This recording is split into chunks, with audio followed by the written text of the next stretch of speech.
সবশেষ স্বৈরাচার তাড়ানো জুলাই গণ আন্দোলনে হাতে হাত রেখে লড়াই করেছে দেশের অন্যতম দুই প্রধান ছাত্র সংগঠন ছাত্রদল ছাত্র শিবির। কিন্তু নির্বাচনের 2 মাস পার হতে না হতেই উত্তপ্ত দেশের শিক্ষাঙ্গন। গেল মঙ্গলবার চট্টগ্রাম সরকারি সিটি কলেজে দফায় দফায় সংঘর্ষে জড়ায় ছাত্রদল ছাত্র শিবিরের নেতাকর্মীরা।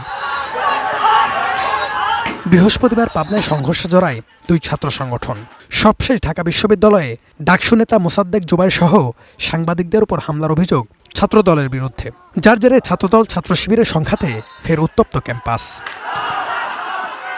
সাম্প্রতিক সময়ের এসব সহিংসতায় একে অপরের উপর দায় চাপাচ্ছে ছাত্র সংগঠনগুলো।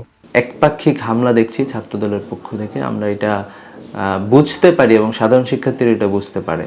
মূলত ক্যাম্পাসে আগের যে রাজনীতি, সেই রাজনীতি তারা ফিরিয়ে নিয়ে আসতে চায়। অব্যাহত প্রপাগান্ডা, নোংরামি করবেন, মিথ্যাচার করবেন, ক্যাম্পাসকে অস্থিতিশীল করবে, বাংলাদেশকে অস্থিতিশীল করবে, তাদের বিষয়ে আমাদের সুস্পষ্ট অবস্থান।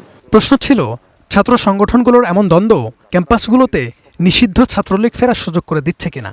নেতারা বলছেন, ছাত্রলীগ প্রশ্নে ঐক্যবদ্ধ সবাই। বাংলাদেশের সকল ছাত্র সংগঠনগুলোকে এই যে যারা গত 17 বছর ধরে জুলুম করেছে, সন্ত্রাসবাদ করেছে, তাদের থেকে যেন সতর্ক থাকে। সাধারণ শিক্ষার্থীরা যেহেতু সচেতন আছে, সেক্ষেত্রে অন্য যারা নিষিদ্ধ সংগঠন আছে তাদের আসলে এখানে স্পেস পাওয়ার কোনো সুযোগ নাই। এই রাজনৈতিক বিশ্লেষক বলছেন, অতীত ইতিহাস ভুলে ক্ষমতা প্রদর্শনের রাজনীতিতে ফিরতে চাইছে সংগঠনগুলো।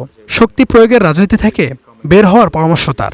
একসময় ক্ষমতার বাইরে ছিল, তখন একটা স্বার্থ ছিল যে ক্ষমতায় ফ্যাসিস্ট এবং যারা আছে তাদেরকে প্রতিহত করা। যখন আমি ভুলে যাব ক্ষমতা মানে হচ্ছে এটার ব্যবহার, তখনই কিন্তু নেতৃত্ব আমার এখানেই শেষ। ক্যাম্পাসগুলোতে লেজুর ভিত্তিক রাজনীতি পরিহার করে শিক্ষার্থী বান্ধব পরিবেশ গড়ে তোলার তাগিদ দেন তিনি। যে বিশ্ববিদ্যালয়ে হওয়ার কথা জ্ঞান চর্চার নিরাপদ ঠিকানা, মতের ভিন্নতায় সহনশীলতার এক উজ্জ্বল উদাহরণ, সেই বিশ্ববিদ্যালয়ে ছড়িয়ে পড়েছে উত্তপ্ত ছাত্র রাজনীতি। সাম্প্রতিক সময়ে ছাত্রদল ছাত্র শিবিরের মধ্যে সংঘর্ষে সাধারণ শিক্ষার্থীরাও আতঙ্কিত।